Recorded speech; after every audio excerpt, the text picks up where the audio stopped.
bienvenue pour Nouvelle Croustille. Je vous retrouve dans cette vidéo pour parler de séries Netflix. Donc je vous en propose 5, j'espère sincèrement qu'elles vous plairont. Également toutes les bandes annonces seront répertoriées dans la barre d'informations et c'est parti. Petite parenthèse, fais pas trop attention à ma petite coupe de cheveux qui est pas très jolie, je sais, mais c'est pas grave. Et par la suite, si je regarde en bas, c'est juste parce que j'ai mon ordinateur avec toutes mes notes, voilà. Donc la première série que j'aurais à vous recommander, elle s'appelle Northern Rescue. Donc en français ça fait Sauvetage dans le Nord, voilà, c'est pas très glamour. En tout cas c'est une série disponible sur Netflix où il y a à date une saison avec 10 épisodes qui durent environ 40 minutes. C'est une série sortie en 2019 et elle est produite au Canada. Sans genre c'est environ le drama, voilà. Là je vais vous lire le résumé que j'ai trouvé sur internet. Donc, voici le résumé. Après la mort de sa femme, John West retourne vivre dans sa ville d'origine de Turtle Island Bay. J'ai cherché sur internet, ce n'est pas un endroit qui existe, donc c'est fictif, où il y reprend la tête du service de recherche et sauvetage local.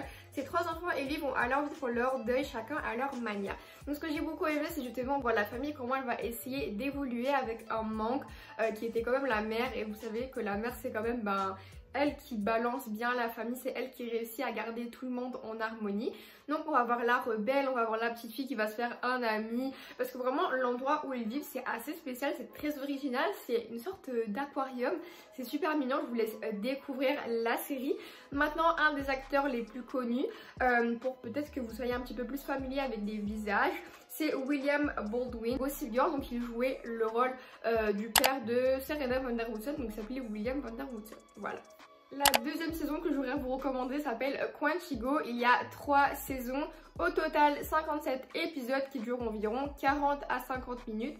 C'est une série diffusée en 2015 et terminée en 2018 aux États-Unis. Le genre de cette série c'est mystérieux, TV drama et tout ce qui va être FBI. Donc moi j'aime bien l'appeler FBI en action. Donc je vais vous lire le résumé pour que vous compreniez un petit peu plus de quoi ça parle. Alex Parrish, une ancienne recrue du FBI, devient le principal suspect après une attaque terroriste. Elle est arrêtée pour trahison dans des flashbacks parce qu'en fait cette série elle est filmée en 2 temps, le passé et le présent.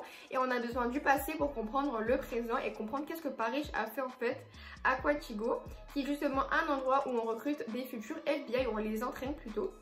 Justement, avec les flashbacks, elle et ses collègues agents s'entraînent à l'académie du FBI, donc Quantico. La chronologie actuelle se concentre sur la relation tendue de Parrish avec ses amis alors qu'elle est en fuite et tente de prouver son innocence. Parce que nous, justement, avec le passé, on comprend au fur et à mesure qu'est-ce qui s'est réellement passé, alors même que d'autres attaques violentes ont lieu. Donc en fait à côté elle doit prouver qu'elle n'est pas du tout une terroriste, elle doit prouver son innocence, mais à côté il y a des vrais terroristes qui sont en train de planifier d'autres attaques. Donc voilà pour la deuxième saison. Si vous connaissez cette actrice, ça s'appelle Priyanka Chopra, c'est l'actrice principale et donc c'est également la femme de Nick dans les Jonas Brothers. Voilà, c'est vraiment une femme, elle est magnifique, elle fait très bien son rôle. Donc franchement le jeu d'acting c'est vraiment validé dans toutes ces séries d'ailleurs, c'est pas pour rien que je vous les recommande. Maintenant pour la série numéro 3, je vous recommanderai Sweet Magnolias. C'est une série qui a fait quand même beaucoup de bruit, mais autour de moi personne ne la connaît, donc je me devais de vous la partager. C'est une série avec une saison actuellement qui vient de sortir en 2020. Il y a 10 épisodes qui durent environ 50 minutes et le genre c'est romantique comme on aime bien et bien sûr les dramas. Donc je vais vous lire le petit résumé. La série suit 3 amies depuis toujours qui s'épaulent alors qu'elles essaient de concilier couple, famille et carrière dans une petite ville du sud des États-Unis. Donc c'est une série filmée aux USA et c'est une série qui va suivre 3 familles avec différents problèmes et différents obstacles de la vie tout simplement. Moi, la famille qui m'a le plus, je trouve qu'il y a le plus de choses à raconter et qui a le plus de croustilles et de piquant comme on aime bien, c'est la famille Rousse. Je suis vraiment désolée, je sais pas comment elle s'appelle. Et ce que j'aime beaucoup également, c'est qu'il y aura des couples avec les enfants des familles. Voilà, donc ça c'était vraiment pépite. Et il y a même des vidéos sur YouTube où ils font des petits collages de moments mignons avec ce futur couple. Parce que bon, je vais pas vous spoiler. Allez regarder, c'est trop mignon. La série numéro 4 s'appelle Spinning Out et c'est vraiment une de mes séries préférées je pense à date. Je me suis beaucoup attachée à l'histoire simplement et je pensais vraiment pas que ça allait le faire. Au début je pensais que j'allais bien l'aimer mais sans plus et au final je suis vraiment tombée in love. Malheureusement il n'y aura pas de saison 2 parce qu'il n'y a pas eu assez de public, mais je trouve qu'on n'a pas besoin de saison 2, juste une saison c'est très suffisant pour bien divulguer leur message. Donc je vais vous dire le résumé mais avant je vais vous donner quelques détails. Donc il y a une saison, 10 épisodes épisodes qui dure environ 50 minutes et cette série elle a été diffusée en 2020, donc le 1er janvier, et bien sûr elle a été filmée aux États-Unis. Voilà, je pense que vous connaissez tous l'actrice principale qui a joué plutôt le rôle de Teresa dans Labyrinthe. Elle s'appelle Kaya Scodelario. Je sais pas comment on prononce, je suis vraiment navrée, mais en tout cas cette actrice c'est vraiment waouh, j'ai pas les mots. Cette série c'est les dramas tout simplement. Donc pour comprendre un petit peu plus l'histoire et le message, parce que franchement je trouve qu'il n'y a pas assez de séries qui en parlent, je vais vous lire le résumé. Donc dans la famille Baker, il y a la mère, ancienne patineuse artistique, la fille aînée, patineuse artistique, et la fille cadette, patineuse artistique. Donc c'est vraiment une famille de patineuses artistiques quoi. Elles vivent dans une station de ski de l'Adol, entourées d'entraîneurs et de médecins, de partenaires sportifs, de rivaux, d'amis et d'ennemis. Amour secret, amitié, trahison et retrouvailles se succèdent sur ce fond de rêve olympique. Voilà. Donc comme vous pouvez le constater dans le petit résumé, c'est vraiment une famille où ils font que du patinage artistique. Il y a beaucoup de secrets qui vont justement faire surface sur cette profession. La mère aura des secrets, vous voyez, il n'y a pas de père, donc qu'est-ce qui s'est passé, qu'est-ce qui est arrivé au père? Bref, il y a beaucoup de questions qu'on se demande. Et bien sûr, il y aura une petite histoire d'amour qui va s'installer et franchement, c'est trop mignon. Et au fur et à mesure des épisodes, on va découvrir en fait que la bipolarité est un des sujets abordés dans cette série.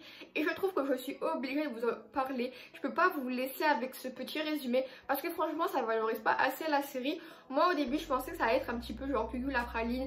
Ça allait être quelque chose de trop enfantin. Je pensais que j'allais pas du tout aimer la série. Mais j'ai adoré. Pourquoi? Parce que justement, il parlait d'un sujet peu abordé. Souvent on dit ouais t'es bipolaire pour rigoler, mais là franchement on parle d'une maladie, il faut pas en rire, ils prennent ça très au sérieux et justement ils viennent te montrer comment dire ça, le behind the scene de cette maladie et comment les gens qui le vivent et qui l'expérimentent essayent de gérer tout ça en secret, à prendre des médicaments, à aller faire du patinage, à gérer une famille, ce genre de choses. Donc je trouve que la série elle est juste super bien faite, super bien écrite également.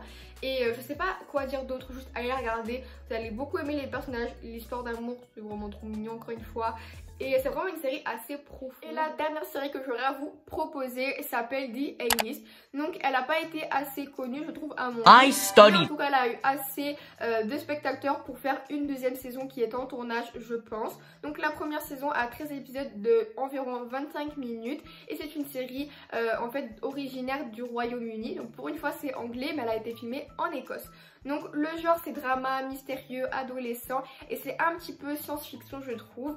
Je vais pas trop vous spoiler mais en tout cas je trouve que c'est des choses qui ne peuvent pas toujours arriver dans la vraie vie. Mais justement tous les personnages ont l'air très normaux. Maintenant je vais vous lire le petit résumé. Donc un groupe d'adolescents débarque dans un camp de vacances sur une île isolée. De nombreux secrets et rivalités s'installent à l'arrivée de la mystérieuse Amber. Donc Amber, moi au début je pensais justement que c'est à cause d'elle qu'on appelle The A-List. Mais jusqu'à aujourd'hui je sais toujours pas en fait, vu que je trouve qu'il y a eu une suite à avoir à cette série. Donc Amber en fait c'est vraiment une fille super mystérieuse pour le coup. Elle va vraiment faire vivre l'enfer à Mia, qui est une fille que je trouve qui est mal dans sa peau. C'est une fille qui arrive pas trop à fitter et à rentrer dans un groupe d'amis. Elle est assez solidaire. Et justement Amber ne lui facilite pas du tout la tâche parce qu'en fait elle est assez chelou. Parfois elle est réveillée pour aucune raison, elle la fixe, elle fait des choses voilà, que tu ne fais pas normalement tout simplement. Donc je vous laisse découvrir la série, c'est justement ça qui nous attire à continuer à regarder, de comprendre qui est Amber, qu'est-ce qu'elle fait, est-ce qu'elle se fout de sa gueule, est-ce que c'est je sais pas moi un démon, genre on veut comprendre c'est qui. Et bon bien sûr à la fin on a des petits indices, mais encore une fois une saison 2 a vraiment sa place cette fois-ci, pas comme Spinning Now, je trouve une saison 2 c'est pas vraiment obligatoire, on aime bien mais voilà, on va pas pleurer. Donc voilà, encore une fois la bande-annonce dans la bande-annonce. Et voilà, la vidéo est terminée, j'espère sincèrement qu'elle vous aura plu. Si ça a été le cas, dites-le moi dans les commentaires. Également dites-moi si vous voulez une autre vidéo avec d'autres séries Netflix ou des films Netflix. Également dans les commentaires, dites-moi vous, vos séries du moment que vous aimez beaucoup. J'arrête de parler, je vous retrouve la semaine prochaine pour une nouvelle pépite. Bisous.